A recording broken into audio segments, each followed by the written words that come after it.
Hi there, have you ever felt underestimated by the very people who were supposed to believe in you most? My name is Sarah Montgomery, and at 28, I stood on stage at the grand reopening of my family's vineyard and revealed I was the secret buyer who saved it from collapse. The room erupted in applause, but my father's face turned cold. Instead of pride, he looked at me and said words I'll never forget. You'll never be welcome here. Before I tell you what happened next, let me know where you're watching from, and thanks for being here.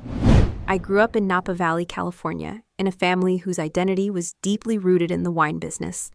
My parents, Robert and Helen, owned and operated Montgomery Estates Winery, a 200-acre vineyard that had been in our family for 2 generations. The winery, nestled in the heart of Napa Valley, produced about 15,000 cases annually and was known for its traditional Cabernet Sauvignon and Chardonnay. My father made it clear from the beginning that my older brother Michael would be the one to carry on the legacy. Our home was a sprawling 3-story wooden farmhouse right in the middle of the vineyard, so my earliest memories are filled with the sweet smell of fermenting grapes, the sound of tractors rolling through the rows at dawn, and the constant hum of the crush pad during harvest season.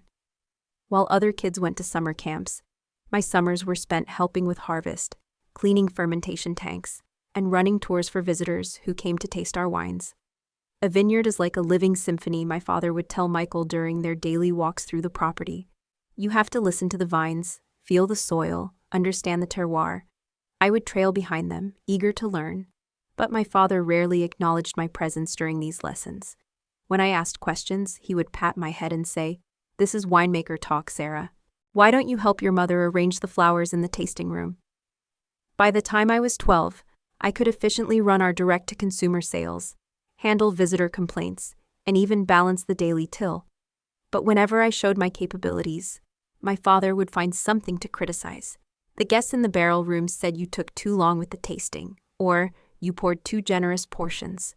That's profit walking out the door. Michael, 3 years my senior, received nothing but praise for the same tasks. "You have the nose, son," Dad would say proudly, placing a hand on Michael's shoulder. "You understand what it takes to make great wine." My mother was kinder, but no more supportive of my interest in the wine business. "Sarah, dear, you're so good with people," she would say. "Perhaps you should consider being a teacher or working in hospitality instead." The unspoken message was clear. The wine business was not for women, especially not for me. Despite this constant discouragement, my passion for winemaking only grew stronger. I started noticing things my father and brother overlooked: how our Pinot Noir could benefit from extended skin contact, how our tasting room layout confused visitors, how our outdated website was losing us younger customers. I began keeping a notebook of ideas for improvements, changes that could enhance the wine quality and increase our market reach. When I was 16, I gathered my courage and presented my ideas during a staff meeting. I had prepared a detailed presentation about transitioning to organic farming practices, developing a wine club membership program, and modernizing our brand image to attract millennial consumers. My father listened silently, his expression unreadable. When I finished, the room was quiet. Then he laughed, not a gentle chuckle, but a dismissive laugh that echoed through the conference room. "Organic farming and social media marketing, that's all fluff, Sarah. Wine is about tradition, craftsmanship, and respect for the land, not fancy marketing gimmicks." The staff shifted uncomfortably in their seats. Michael smirked. My cheeks burned with humiliation as I gathered my notes and slipped out of the room. That night, I cried into my pillow, not from sadness, but from frustration. I knew my ideas were sound. I knew the wine industry was changing, and we needed to change with it. That same year, our vineyard faced its first major financial crisis. A large corporate winery opened just down Highway 29, featuring state-of-the-art facilities and aggressive pricing on premium wines. Our direct sales dropped by 35% within 4 months. I watched as my father stubbornly refused to adapt our pricing strategy or invest in marketing upgrades. "We offer heritage and authenticity," he insisted during tense family dinners. "These corporate operations are all flash and no substance. Our loyal customers will come back." But they didn't come back, at least not in the numbers we needed. I suggested using some of our emergency reserves to upgrade our tasting room and launch a digital marketing campaign. But my father dismissed the idea immediately. "We're not wasting money on unnecessary changes. We'll weather this storm the way we always have." by making better wine and working harder. The making better wine part meant cutting costs on premium oak barrels and reducing our aging time. The working harder part meant longer hours for everyone, including me. I spent my weekends and evenings after school working in the tasting room, often until 10 p.m., then waking up at 5 a.m. to help with cellar work before school. Michael, meanwhile, was given more decision-making responsibilities.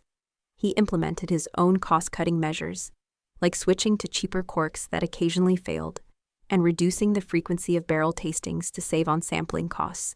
Customer complaints increased, but my father blamed the economy, not our declining quality standards.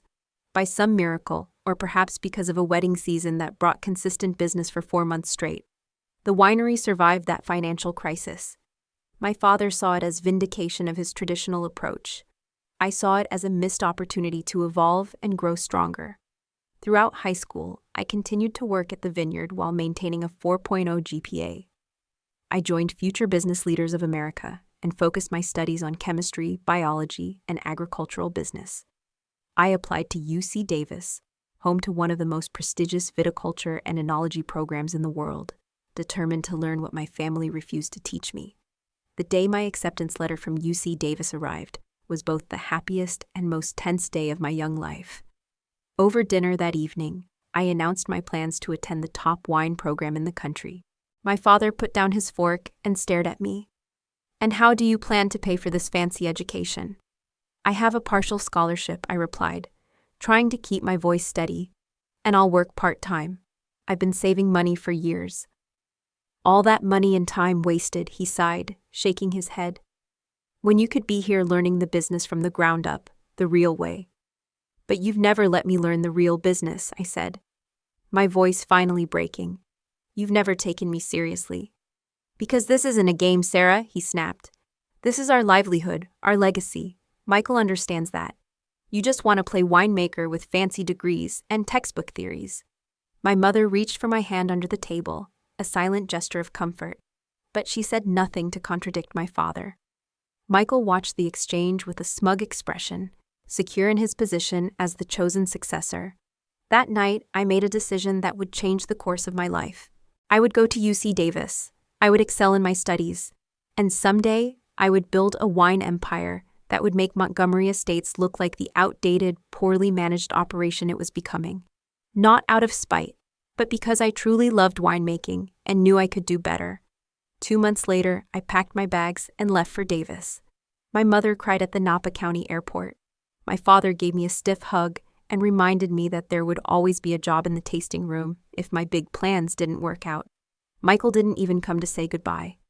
Little did they know that the quiet, underestimated daughter they had dismissed for years was about to embark on a journey that would ultimately bring their family business full circle in ways none of them could have imagined.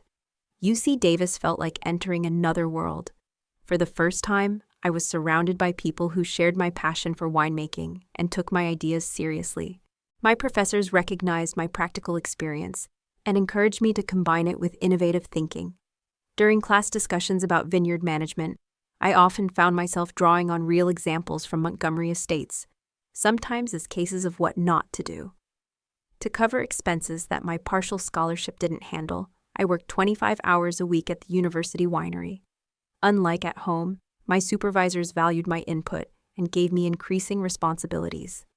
By my sophomore year, I was leading harvest crews and participating in blending sessions. During my junior year, I landed a coveted summer internship at Chateau Margaux through UC Davis's international program. This is where I met Elena Rodriguez, the consulting winemaker who would become my first true mentor in the industry. In her early 50s, Elena had worked her way up from a lab technician to running winemaking operations for several premium wineries in Sonoma County. She was one of the few Latina women in leadership positions in California wine country. "I see myself in you, Sarah," she told me one evening as we walked through the Margaux vineyards at sunset. "Smart, observant, and constantly underestimated because you're a woman in this business." Elena took me under her wing, teaching me about international wine markets, introducing me to industry contacts, and showing me how to navigate the politics of the wine world. She recommended me for a fall internship with Constellation Brands, one of the largest wine companies in the world. That internship in their Napa facilities opened doors I never knew existed. Constellation's approach to winemaking was worlds away from my family's outdated methods. They used data analytics to optimize vineyard management, employed consumer research to develop new wine styles, and invested heavily in sustainable farming practices and employee development. I worked 60-hour weeks, absorbing everything I could and impressing my supervisors with my dedication and quick learning. At the end of the internship, the regional director called me into her office. "You have a natural talent for this business," she said. "We'd like to put you in our management development program after graduation." I called home that night, bursting with excitement. My mother answered, and I could hear the pride in her voice as I shared my news. Then my father came on the line.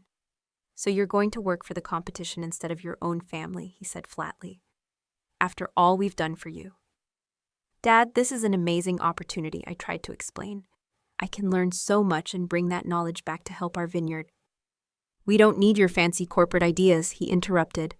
"Michael is doing a fine job modernizing things his way, the right way."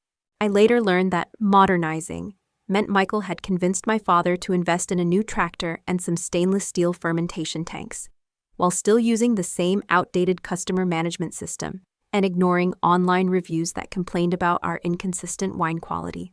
When I returned to UC Davis for my senior year, I threw myself into my studies with renewed determination. I graduated summa cum laude and accepted the position with Constellation Brands in their Napa operations. The starting salary was more than my father had ever paid any of his cellar workers, and the training program was renowned throughout the industry. My first year with Constellation was a whirlwind of learning and advancement. I rotated through every department, from vineyard operations to marketing to financial analysis. I worked directly with consumers in their tasting rooms and behind the scenes in their production facilities. I learned about international distribution and brand development. By the end of that year, I was promoted to assistant winemaker at one of their premium labels in Sonoma County. In my new role, I developed a limited edition Pinot Noir that received a 92-point rating from Wine Spectator and sold out within 3 months. My approach to blending traditional techniques with modern technology was later adopted across multiple Constellation properties. I called home monthly, trying to maintain a connection with my family. My mother always sounded happy to hear from me, asking about my life in wine country and sharing small updates about home. My father would briefly come on the line, asking when I was coming to my senses and returning to Montgomery Estates. Michael rarely spoke to me at all. During my second year with Constellation, I flew home for Thanksgiving. Montgomery Estates looked exactly the same, except perhaps a bit more worn around the edges. The tasting room furniture was showing signs of age, the barrels in the cellar were older than industry standards recommended, and the point-of-sale system still ran outdated software that couldn't track customer preferences. Over dinner, I carefully tried to share some insights from my work experience, suggestions that could help the family business without requiring major investment. Michael immediately shot down every idea. "We don't need to pamper customers with all these data analytics," he said dismissively. "Our wine speaks for itself. Does it?" I asked gently. "What's your case production this year compared to 5 years ago?" An uncomfortable silence fell over the table. Finally, my father cleared his throat. "We're holding steady at around 10,000 cases. Quality over quantity has always been our philosophy." I knew from industry reports that a vineyard our size and location should have been producing at least 15,000 cases annually with proper management. I also knew from casual conversations with local wine shop owners that Montgomery Estates was struggling to maintain shelf space in key retail outlets. After that visit, my calls home became less frequent. It was too painful to watch from a distance as the business I loved slowly declined due to stubbornness and outdated practices. Meanwhile, my career continued to flourish. By my 26th birthday, I had been promoted to head winemaker for Constellation's premium Sonoma portfolio. The wines under my direction saw a 22% increase in critical scores and received numerous awards for innovation in sustainable winemaking. I was featured in Wine and Spirits magazine as a winemaker to watch and invited to speak at the Unified Wine and Grape Symposium. My salary and bonuses allowed me to build substantial savings, and I began to dream of something bigger: my own winery. One evening, while having dinner with Elena Rodriguez, who had since started her own consulting business, I shared my vision. I want to create something different, I told her. A wine company that combines the efficiency and scientific approach of the big corporations with the personal touch and authenticity of family operations. But I don't know if I'm ready to take that leap. Elena reached across the table and squeezed my hand. Sarah, you've been ready for years. The only question is whether you're brave enough to bet on yourself the way I would bet on you in a heartbeat. That conversation was the catalyst I needed. The next day I began researching properties, developing a business plan, and exploring financing options. At 28, with 8 years of industry experience but limited personal capital, I knew I would face challenges, but for the first time in my life, I also knew without a doubt that I was capable of overcoming them. What I didn't know then was that my path to building my own wine empire would eventually lead me back to where it all began, with a confrontation that would change everything. Securing funding for my first winery was even more difficult than I had anticipated. Despite my impressive resume and meticulously detailed business plan, most banks and investors were reluctant to back such an ambitious project led by a 28-year-old woman. Your concept is interesting, one investor told me after reviewing my proposal. But perhaps you should start smaller, maybe a custom crush facility or wine consulting business. Have you considered finding a more experienced partner? Another suggested. Someone to lend credibility to the project, preferably with deeper industry connections. I left those meetings frustrated, but more determined than ever. After 31 rejections, I finally met Richard Chen, a retired tech executive who had made his fortune in Silicon Valley and was looking to invest in Napa Valley wine properties. Unlike the others, Richard focused on my track record and vision, rather than my age or gender. The wine industry is changing, he said after our 3-hour meeting. The old boys club is dying out, and the future belongs to innovators who understand what modern wine consumers really want. I think you're one of those innovators. With Richard's backing and my life savings, I secured a 45-acre property in Carneros that had previously been a struggling family winery. The location was excellent, perfect for Pinot Noir and Chardonnay, but the facilities needed significant upgrades. I renamed it Prestigious Wines and developed a concept that would become the foundation of my future empire. A boutique winery that offered premium quality at accessible prices, with sustainable practices and direct-to-consumer focus that enhanced rather than replaced the personal touch of traditional winemaking.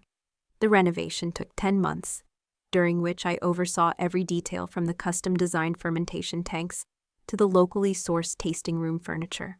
I hired staff who shared my vision of winemaking as both art and science, and trained them personally in our approach to hospitality and quality control. I developed proprietary software that allowed us to track customer preferences and vineyard data without being intrusive, giving us insights that helped us create wines our customers actually wanted to drink. Prestigious Wines opened with little fanfare, but quickly gained attention through word of mouth and social media. Our approach resonated with wine drinkers tired of both impersonal corporate brands and overpriced boutique labels. Within 8 months, we were selling out of most releases, well above projections for a new winery. Wine blogs featured us as a hidden gem and a game-changer in California winemaking. Industry magazines requested interviews about our unique approach to sustainable farming and customer engagement. Young professionals became repeat customers, praising our approachable wines and authentic story. During this time, I never mentioned my success to my family. Our phone conversations had dwindled to brief calls on birthdays and holidays, and I hadn't visited Napa in over 3 years. My mother occasionally asked about my winery job, and I would vaguely mention that things were going well. I was waiting to prove myself beyond any doubt before sharing what I had accomplished. With Prestigious Wine's success, investors who had previously rejected me now approached with offers of financing for expansion. Richard advised me to move carefully, ensuring any new properties maintained the same quality and vision. 3 years after opening Prestigious Wines, I acquired a second property in Paso Robles, followed 8 months later by a third in the Russian River Valley. Each new winery followed our core model, but with unique elements reflecting the local terroir and grape varieties. I named the Paso Robles property Elevation Wines, and the Russian River location Heritage Vineyards, continuing our theme of accessible luxury with authentic California character. As my small collection of wineries grew, I formalized the business structure, creating Prestigious Wines Collection as the parent company. I assembled a core team of viticulturists and winemakers who shared my vision, many of whom I had worked with at Constellation Brands. I instituted profit sharing for all employees, from harvest workers to general managers, ensuring everyone had a stake in our success. This wasn't just good business, it was personal. I remembered what it felt like to be overlooked and undervalued. By my 32nd birthday, Prestigious Wines Collection operated 12 properties throughout California, each profitable and highly rated. Industry publications started referring to us as the fastest-growing independent wine group and the new standard in California boutique winemaking. I was invited to give keynote speeches at wine industry conferences and consulted by larger companies interested in our approach to sustainable farming and direct-to-consumer sales. Throughout this period of growth, I maintained a low personal profile in media coverage. I preferred to highlight our winemakers and vineyard teams rather than myself. I used the company name rather than my own in business dealings whenever possible. This was partly a strategic decision to focus attention on our wines rather than the founder, but it also meant that news of my success remained largely unknown to my family. My carefully constructed professional life was completely separate from my family history. None of my employees or industry contacts knew about Montgomery Estates or my roots in a family winery business. I had built something entirely my own from the ground up, exactly as I had dreamed of doing when I left Napa all those years ago. What I didn't realize was that these two worlds, so carefully kept apart, were about to collide in a way I could never have anticipated. 10 years after leaving Montgomery Estates, I received an unexpected call from my mother. It was unusual for her to call in the middle of a weekday, and her voice sounded strained when I answered. "Sarah, how are you, dear?" she asked with forced cheerfulness. "I'm fine, Mom. Is everything okay there?" There was a pause, then a sigh. "Well, not exactly. The vineyard is having some difficulties." Over the next 30 minutes, my mother revealed what I had long suspected. Montgomery Estates was in serious financial trouble. Production had dropped to 6,000 cases annually. They had mortgaged the property twice to cover operating costs, and 4 months earlier, they had missed a loan payment for the first time in the winery's history. "Your father doesn't know I'm calling you," she admitted. "He and Michael are still so proud, but I'm worried, Sarah. This winery is our home, our livelihood. Your father is 67 now, too old to start over. If we lose everything." "What about Michael?" I asked. "I thought he was managing things." Another pause. "Michael has made some choices that haven't worked out well. He invested heavily in converting the old barn into an event space, with a celebrity chef partnership that ended after 6 months. He also took out loans for a wine cave expansion that never attracted the high-end clients he expected." After we hung up, I sat in my Sonoma office, staring out at my own thriving vineyards. My first instinct was to book a flight to Napa immediately, to offer help, advice, money, whatever they needed. But I knew my father and brother would reject any direct assistance from me. Their pride wouldn't allow them to admit they had been wrong, that the wine industry had changed in exactly the ways I had predicted years ago. I needed to find another way to help, one that would preserve their dignity, while saving the business they had devoted their lives to building. After a week of consideration, I developed a plan. Prestigious Wines Collection would make an offer to acquire Montgomery Estates through a holding company, with me as the anonymous principal investor. We would offer a fair price, well above what the struggling property was actually worth on paper, and include provisions to retain all current staff. I contacted a respected Napa Valley attorney with no previous connection to my family or my company to act as intermediary. I briefed him thoroughly on the situation, but swore him to secrecy regarding my identity. As far as my family would know, the offer was coming from a wine investment group interested in expanding into premium Napa Valley properties.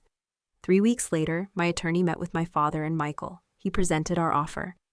A purchase price 30% above current market value, guaranteed employment for all current staff for at least 2 years, and the option for my parents to maintain residence in their home for 5 years rent-free. My father was initially suspicious and resistant, according to my attorney's report. "This vineyard has been in our family for 2 generations," he had said. "We're not selling to some faceless corporation." But the financial reality was impossible to ignore. They were 5 months behind on loan payments, and foreclosure was becoming a real possibility. After a week of deliberation, and I later learned, several heated arguments between my father and Michael, they agreed to meet again to discuss terms. The second meeting included their bank representative, who made it clear that without significant financial intervention, they would lose the vineyard entirely within months. Faced with this stark reality, my father reluctantly agreed to the sale, with one additional condition.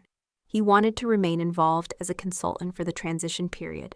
I approved this condition immediately, knowing it would help him save face and ease the transition. The paperwork was drawn up, and 90 days later, Prestigious Wines Collection officially acquired Montgomery Estates. Throughout this process, I maintained my distance and anonymity. I monitored the proceedings through my attorney and financial team, but didn't visit Napa or directly involve myself in any way. The acquisition was handled like any other business transaction, with thorough due diligence and professional courtesy.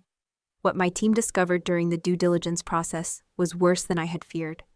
Beyond Montgomery Estates, my father and brother had acquired 3 smaller vineyard properties in Sonoma and Mendocino over the past decade, all of which were also underperforming and carrying significant debt. These had been funded largely by leveraging the original family vineyard, putting the entire small portfolio at risk of collapse. I decided to acquire all 4 properties, restructuring the debt and bringing them under the Prestigious Wines Collection umbrella. It was a significant financial commitment, stretching our resources further than I would have preferred, but I couldn't bear the thought of my family losing everything they had worked for. My plan was to renovate and rebrand all 4 properties gradually, starting with the smaller vineyards and saving Montgomery Estates for last. This would allow time for my operations team to assess each location thoroughly and develop appropriate concepts that would honor the history of the properties while updating them to meet current market standards.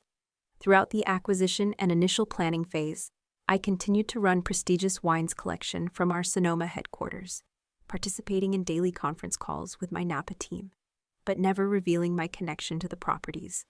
To my staff, this was simply another strategic expansion into premium Napa Valley vineyard holdings. 8 months after the acquisition, the renovation of the first 3 smaller properties was complete, and they reopened under new names as part of the Prestigious Wines Collection. Guest reviews were overwhelmingly positive, and wine sales climbed steadily above projections. Finally, it was time to address Montgomery Estates, the property that had shaped my childhood and launched my career in winemaking, albeit in ways my family had never intended. I wanted its transformation to be special, a showcase for everything I had learned and accomplished in the decades since leaving home. I approved an extensive renovation plan that would preserve the historic character of the buildings, while completely modernizing the winemaking facilities and tasting room amenities. The budget was generous, the timeline ambitious. I handpicked the design team and contractors, reviewed every detail of the plans, and monitored progress through daily photo updates and video calls. As the renovation neared completion, I faced a decision. Should I reveal myself as the new owner before or during the grand reopening? After much consideration, I decided that the reopening celebration would be the perfect moment to bring my journey full circle. I would invite my family as honored guests, and in front of industry colleagues and press, I would finally step out from behind the corporate identity I had built and reclaim my personal history. I had no illusion that this revelation would instantly heal the rifts in my family, but I hoped that seeing what I had accomplished, how I had saved and transformed the business they loved, might begin a process of reconciliation. At the very least, it would finally force them to acknowledge the success I had achieved on my own terms. With that decision made, I booked a flight to Napa for the first time in years, prepared to face my past and reveal the truth that had been hidden for so long. The renovated vineyard, now renamed Vintage Valley in keeping with our California heritage theme, was nearly unrecognizable from the tired property my family had struggled to maintain. The tasting room featured floor-to-ceiling windows, showcasing panoramic views of the valley. The production facility boasted state-of-the-art temperature-controlled fermentation systems, and the grounds included a demonstration vineyard where guests could learn about sustainable farming practices. For the grand reopening, we invited local business leaders, wine industry representatives, food and travel bloggers, and press. I personally signed the invitations sent to my family, though they were addressed from the management of prestigious wines collection, rather than from me directly. They were designated as special VIP guests, with access to all areas of the celebration. I arrived in Napa 3 days before the event, staying quietly at a boutique hotel while overseeing final preparations. On the morning of the reopening, I visited the property early, walking through each area and thanking the staff for their hard work. Many were original employees who had stayed through the transition, though they didn't yet know my connection to the former owners. At 6 p.m. that evening, guests began to arrive for the champagne reception and vineyard tour. I watched from a private office as the courtyard filled with Napa Valley's wine elite, tourism officials, and media representatives. And then finally, I saw them. My father looked older and more frail than I remembered. My mother elegant in a navy dress she had probably purchased specially for the occasion. Michael still carried himself with that air of superiority, accompanied by a woman I assumed was his wife, whom I had never met. They were greeted by our general manager, who had been briefed that morning about my relationship to them, but sworn to secrecy until the official announcement. He escorted them to the VIP area where they would wait until the formal program began. At 7:30, I took a deep breath and stepped onto the small stage that had been set up in the main tasting room. The room quieted as I approached the microphone. Good evening, and thank you all for joining us to celebrate the newest addition to the prestigious wines collection family, I began, scanning the crowd until I located my family near the back of the room. They were watching with polite interest, clearly not recognizing me at first in my tailored business suit, with my hair styled differently than they had ever seen it. The property we stand on today has a rich history in Napa Valley winemaking, one that I am intimately familiar with. A murmur ran through the crowd. I saw the exact moment recognition dawned on my father's face, his expression shifting from polite attention to shock. My name is Sarah Elizabeth Montgomery, founder and CEO of Prestigious Wines Collection. But to the former owners of this vineyard, I was simply Sarah, the daughter who left home to pursue a dream in the wine industry. The room was absolutely silent now. My mother had her hand pressed to her mouth. Michael was whispering furiously to his wife. I continued my speech, briefly outlining the growth of Prestigious Wines Collection and our vision for Vintage Valley as our flagship Napa property. I thanked the staff who had stayed through the transition and acknowledged the design and construction teams. Throughout, I kept my tone professional and positive, making no reference to the family tensions or the financial troubles that had preceded the acquisition. I invite you all to explore the property, enjoy the wine selections from our head winemaker, and experience firsthand the blend of traditional Napa Valley craftsmanship and innovative winemaking that defines Vintage Valley. Thank you. The applause was enthusiastic, but I barely heard it. My eyes were fixed on my family. My father had gone pale. Michael looked furious. My mother seemed to be on the verge of tears. As I stepped down from the stage, I was immediately surrounded by well-wishers and reporters asking questions about my personal connection to the property. I answered briefly but politely, explaining that my family had owned the vineyard for many years and that bringing it into the Prestigious Wines Collection portfolio was a special full-circle moment in my career. All the while, I was acutely aware of my family standing rigidly at the edge of the crowd, watching. After about 20 minutes of mingling, the general manager approached me discreetly. "Your family has asked to speak with you privately," he said. "I've made the conference room available for privacy." I nodded, took a moment to compose myself, and headed upstairs. This was the confrontation I had been both anticipating and dreading for months. When I entered the conference room, my family was standing in an awkward cluster near the windows overlooking the valley. No one spoke as I closed the door behind me. Finally, my father broke the silence. "So this was your plan all along, to humiliate us publicly?" "No, Dad," I said evenly. "My plan was to save the business you built before you lost everything." "By going behind our backs?" Michael interjected, his face flushed with anger. "By pretending to be some anonymous corporation?" "Would you have accepted my help if I had offered it directly?" I asked.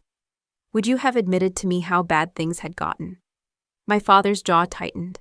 You had no right to interfere. This was our business, our legacy. A legacy you were about to lose to foreclosure, I pointed out. I paid well above market value for all 4 properties. I kept every single employee. I even ensured you could keep your home. So we should be grateful, my father scoffed. Grateful that my own daughter swooped in like some savior to take over what we built? What you built and what Michael nearly destroyed, I said, my composure finally slipping. Do you know how much debt he had accumulated? Do you realize you were 5 months away from losing everything? Michael stepped forward, pointing his finger at me. You think you're so clever with your fancy wine company and your business success, but you stole our family heritage. You took advantage of a difficult situation. I saved our family heritage, I corrected him. I preserved it and improved it. Everything I learned about winemaking started in this vineyard, with this business. I may have built my career elsewhere, but I never forgot where I came from. My mother, who had been silent until now, touched my father's arm gently. Robert, perhaps we should listen to what Sarah has to say. The vineyard is beautiful now, better than it's been in years. He shrugged off her hand. It's not our vineyard anymore, it's hers.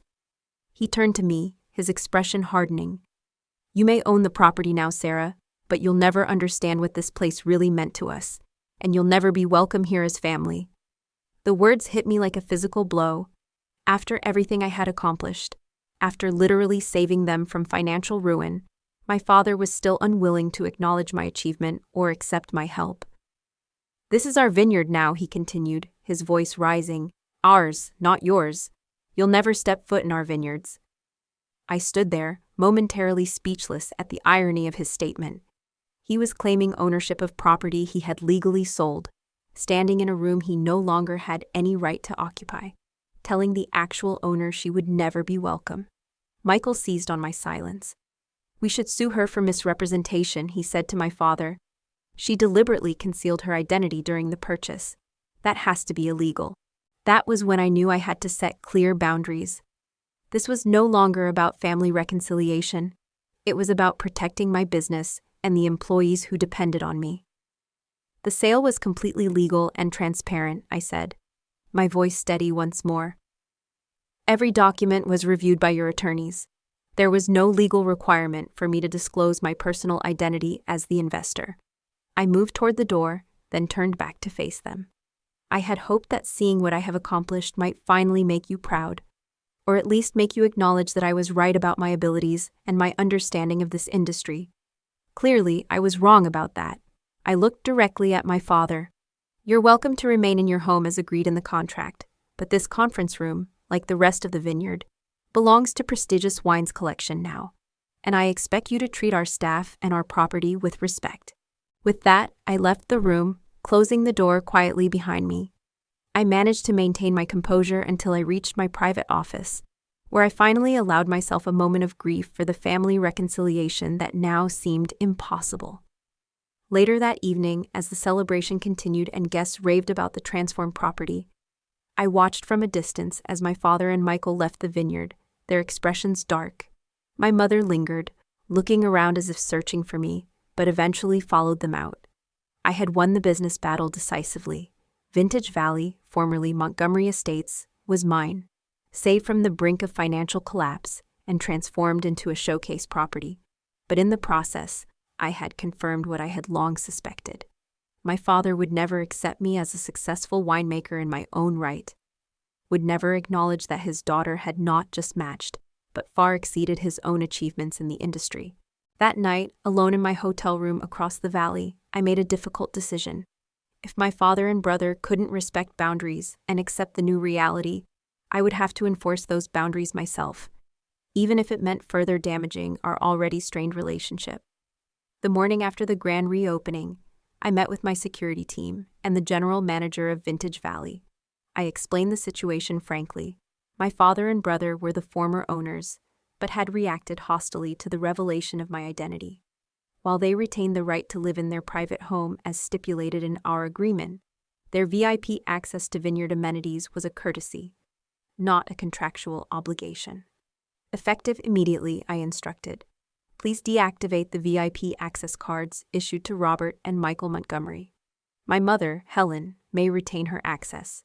Please also brief all staff that the former owners no longer have authority to give instructions or override vineyard policies." The general manager nodded, though I could see he was uncomfortable with the situation. "And if they become difficult about this change," he asked. "Then you contact security and, if necessary, local law enforcement," I said firmly. "This is a business, and we will maintain professional standards of conduct from everyone, including former owners." After the meeting, I toured the property again, speaking with staff and addressing any issues that had arisen during the opening event. Everyone was in high spirits. The celebration had been a tremendous success, with glowing initial reviews from media and industry guests. The only shadow was the situation with my family, which I kept to myself as much as possible. That evening, I was working late in the management office when my phone rang. It was the front desk manager, her voice tense. "Miss Montgomery, I'm sorry to disturb you, but your father and brother are at the tasting room. They tried to access the barrel room for a private tour, and their key cards were declined. They're quite upset." "I'll be right there," I said, taking a deep breath to center myself. When I reached the tasting room, I found my father in a heated argument with the tasting room manager, his voice carrying across the space. Several guests looked on with uncomfortable expressions. "This is ridiculous. I owned this vineyard for 30 years. How dare you tell me I can't access the cellar?" Michael stood beside him, arms crossed, while a young couple at the bar looked around nervously. This was exactly the scene I had hoped to avoid. A public confrontation that could damage the vineyard's reputation on its second day of operation.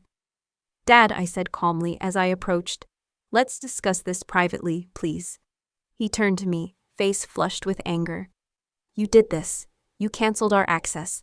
"Yes, I did," I confirmed, keeping my voice low and steady. "After your behavior last night, it seemed appropriate to clarify boundaries. We can discuss this in my office, not in the tasting room in front of guests." "We don't need to discuss anything," he snapped. "This is our vineyard, and we'll go where we please." A security officer had appeared discreetly nearby, alerted by the front desk. I nodded slightly to acknowledge his presence, but hoped his intervention wouldn't be necessary. "Dad, this is no longer your vineyard," I said firmly. "You sold it to Prestigious Wines Collection. You retain the right to your private residence, which we respect, but the operational areas of the vineyard are under my management now." Michael stepped forward. "This is how you treat family? By humiliating us in public?" "I'm trying to avoid public humiliation by asking to speak privately," I pointed out. "You're the ones creating a scene in the tasting room." My father's face darkened further. "I don't need to ask permission to enter parts of my own vineyard. I demand to speak to the real manager, not my ungrateful daughter who thinks she knows better than everyone." That was when I knew I had to take a stand. Not just for myself, but for every employee watching this interaction and wondering who was really in charge. "Security," I called, and the officer stepped forward immediately. "Please escort Mr. Montgomery and his son back to their residence. They're welcome in their private home, but are no longer authorized to access vineyard operational areas or tasting facilities." My father stared at me in disbelief.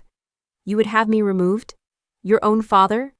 "I would have any person causing a disturbance in my vineyard removed," I replied evenly. "Family or not?" The security officer approached respectfully. "Sir, ma'am, if you would please come with me." For a moment, I thought my father might refuse, might force an even more uncomfortable scene. But something in my expression must have conveyed my absolute resolve, because after a tense silence, he turned and walked toward the exit, Michael following reluctantly behind. As they left, I noticed the young couple and several other guests watching the interaction. I approached them with a professional smile. "I apologize for any disturbance. We're working through some transition issues with the previous management. Can I offer you complimentary tastings to make up for the inconvenience?" The guests seemed satisfied with the explanation, and the potential public relations crisis was averted. But I knew this wasn't the end of the conflict with my family. Later that night, my mother called me, her voice shaky. "Sarah, your father is furious. I've never seen him like this." "I'm sorry, Mom," I said sincerely, "but he left me no choice. He can't behave that way in a professional business environment." "He feels betrayed," she said. "We all were shocked by the revelation, but your father, this vineyard was his life's work. To have you take it over, even if you saved it from financial ruin, is humiliating for him. I sighed, feeling the weight of the situation. Mom, I understand that, but I didn't take it over out of spite or to humiliate him. I did it to preserve what he built. What our family built. Why can't he see that? There was a long pause before she answered. Your father has always been a proud man, Sarah. Too proud sometimes. And you have surpassed him in every way, which is difficult for a man like him to accept from anyone, especially his daughter. After we hung up, I reflected on her words. My mother had always been caught in the middle, never directly contradicting my father, but sometimes offering these small insights into his character, these subtle acknowledgments of his flaws. It was the closest she ever came to taking my side. The next morning, I invited her to meet me at my office in the Vineyard. She arrived looking nervous, glancing around as if worried about being seen. Your father doesn't know I'm here, she admitted as she sat down. He's forbidden any of us from speaking to you. Instead of responding directly to that concerning statement, I gave her a thorough tour of the renovated property, explaining the improvements, the sustainable farming practices, the marketing strategy. I showed her the financial projections, the wine club memberships already secured for the coming year, the positive reviews pouring in online. This is extraordinary, Sarah, she said as we finished the tour in my office. I had no idea. The way your father talked about your career, I thought perhaps you were just working at some wine company, not building all this. I tried to tell you, I said gently. I sent articles, awards, information about each new property. Did you ever see any of it? She looked down at her hands. Your father, he would intercept mail from you. He would change the subject if you tried to talk about your work. He didn't want to hear about your success because it reminded him of his own failures. The admission stunned me. All those years of thinking my family simply didn't care about my achievements, when in reality, my father had been actively hiding them from my mother. Mom, you need to understand something, I said, taking her hands in mine. I didn't do any of this to prove him wrong or to compete with him. I did it because I love this industry, this craft. Everything I know about winemaking started right here in this vineyard. Watching you and Dad work, tears filled her eyes. I always knew you had a special talent for it. The way you noticed things, remembered what guests preferred, saw opportunities for improvement. But your father, he could only see Michael as his successor because Michael would do things exactly as he had always done them. And that's why the business nearly failed, I said quietly. Because the industry changed, and they refused to change with it. She nodded slowly. I see that now. I think, deep down, your father sees it too. That's why he's so angry, not just because you took over, but because you were right all along. Over the next few weeks, I focused on stabilizing operations at Vintage Valley and preparing to return to our Sonoma headquarters. My mother and I met several times, rebuilding our relationship as she finally learned about my career and accomplishments without my father's filtering. She began to share stories of her own early days in the wine business, insights and experiences she had never expressed when my father dominated all business conversations. Michael, meanwhile, consulted with lawyers about challenging the sale of the vineyards. As I had expected, they informed him that the transaction was entirely legal. Prestigious Wines Collection had not misrepresented anything material to the sale. My personal identity as the investor behind the company was not a legally required disclosure. Undeterred by this legal reality, Michael filed a lawsuit anyway, claiming fraud and coercion. The case was quickly dismissed by the court, but not before generating some unwanted publicity. Several wine industry publications ran stories about the family drama behind the acquisition, forcing me to address the situation more publicly than I had intended. I issued a simple statement. Prestigious Wines Collection acquired these properties through a standard business transaction at above market value, preserving jobs and improving the vineyards for the benefit of employees, wine club members, and the communities they serve. While I have a personal connection to the original Napa property as a member of the founding family, all business dealings were conducted with the utmost professionalism and transparency. The statement was sufficient to calm the media interest, but the damage to my family relationships seemed irreparable. My father refused all contact. Michael, embarrassed by the failed lawsuit, moved to Oregon with his wife to start a craft brewery, leaving the wine industry entirely.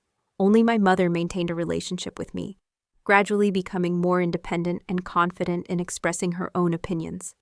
As Vintage Valley established itself as one of Napa Valley's premier destinations, winning awards and attracting a loyal following, I focused on continuing to build prestigious wines collection nationwide. We opened new properties in Oregon, Washington, and even ventured into Virginia wine country, each maintaining our core values of sustainable winemaking and authentic hospitality. 3 years after the acquisition and confrontation, Prestigious Wines Collection had grown to 25 properties across the United States, with plans for international expansion into New Zealand. The small family vineyard I had grown up in had become the foundation for something far larger and more successful than my father or brother had ever envisioned. Though the personal cost had been high, I had proven beyond any doubt what I had always known: that I understood the wine business, that I had the vision and determination to succeed in a competitive industry, and that I could build something remarkable on my own terms. What I didn't yet know was whether there might still be a path to healing the family wounds that had been opened wider by our confrontation. 4 years after the dramatic reopening of Vintage Valley, I sat in my corner office on the 30th floor of our San Francisco headquarters, reviewing expansion plans for our first Australian properties. Prestigious Wines Collection now operated 25 wineries across North America, employed over 2,000 people, and had become known as one of the most innovative and successful independent wine companies in the industry.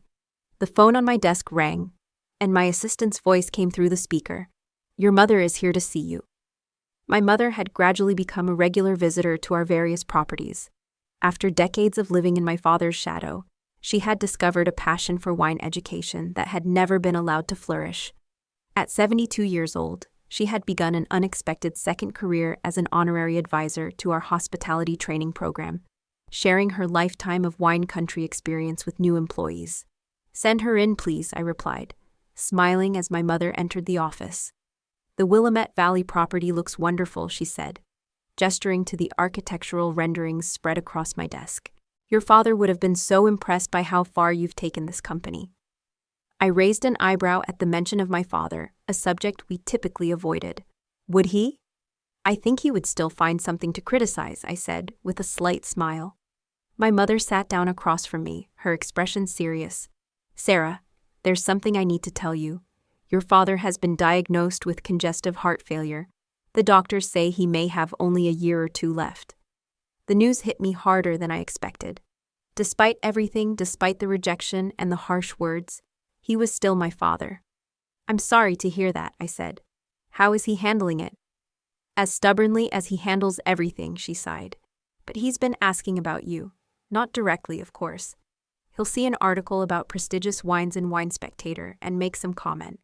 Or he'll notice a feature about you on a business news program and watch the whole thing, though he pretends not to be interested."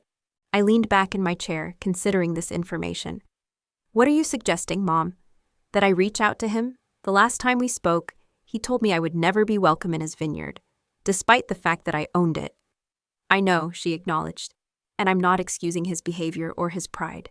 But Sarah, life is short. Pride has already cost this family so much. Do you really want to let it cost you the chance to make peace before it's too late?"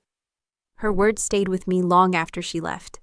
That evening, I found myself looking through old family photos that I kept in my apartment, pictures of my father teaching me to identify different grape varieties in our vineyard, my 16th birthday celebrated in the original tasting room with a cake made by our chef, my high school graduation with my father standing stiffly beside me, his expression unreadable but his hand resting lightly on my shoulder. After a sleepless night, I made a decision. I wrote a personal letter to my father, not as the CEO of Prestigious Wines Collection, but as his daughter. I wrote about my earliest memories of Montgomery Estates, about the lessons I had learned watching him work, about how those foundations had shaped my own approach to winemaking. I acknowledged the pain of our estrangement and expressed hope that we might find a way forward before it was too late. 2 weeks passed with no response. I tried not to be disappointed, knowing how difficult it would be for him to set aside his pride after so many years. Then one Tuesday morning, my assistant informed me that Robert Montgomery was in the lobby, asking to see me. My father looked smaller than I remembered, his once imposing frame diminished by age and illness. but his eyes were as sharp as ever as he took in the expansive office, the industry awards lining the walls, the view of San Francisco Bay through the floor-to-ceiling windows. "Quite a setup you have here," he said, his voice gruff but lacking the anger I had come to expect. "Would you like the tour?" I offered, trying to keep my tone light despite the emotions churning inside me. He nodded, and I showed him around the headquarters, introducing him to key team members, explaining our operations center where we monitored all 25 properties in real time, our research and development lab where we tested new sustainable farming techniques. As we returned to my office, he paused before a large photograph of Vintage Valley's renovation. "You did a good job with the old place," he said quietly. "Better than we ever could have." Coming from my father, this was an extraordinary admission. "Thank you," I said simply, not wanting to make too much of the moment and risk shutting down this fragile connection. "I was wrong, Sarah," he continued, still looking at the photograph rather than at me. "Wrong about a lot of things, wrong to dismiss your ideas, wrong to favor Michael simply because he was my son, wrong to fight you when you were actually saving everything we had built." I stood silently beside him, hardly believing what I was hearing. I was so caught up in doing things my way, the way my father had taught me, that I couldn't see how the world was changing.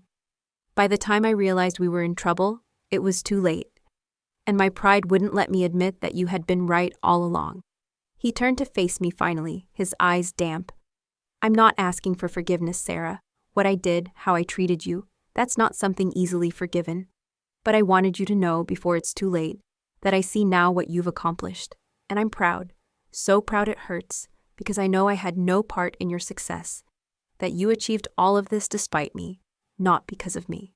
The words I had waited decades to hear, not just acknowledgement of my success, but recognition of the obstacles he had placed in my path. It was more self-awareness than I had ever expected from my father. "You did have a part in it," I said, surprising myself with the realization as I spoke. "All those years watching you work, seeing your dedication to quality even when it would have been easier to cut corners, your insistence on treating the land with respect. That became part of me too. The foundation was always there, even if we built very different structures upon it." We talked for hours that day, beginning the slow process of rebuilding a relationship that had been broken for so long. It wasn't an instant reconciliation, no Hollywood moment of tears and embraces, but a careful, tentative exploration of the possibility that we might find our way back to being family despite everything that had happened.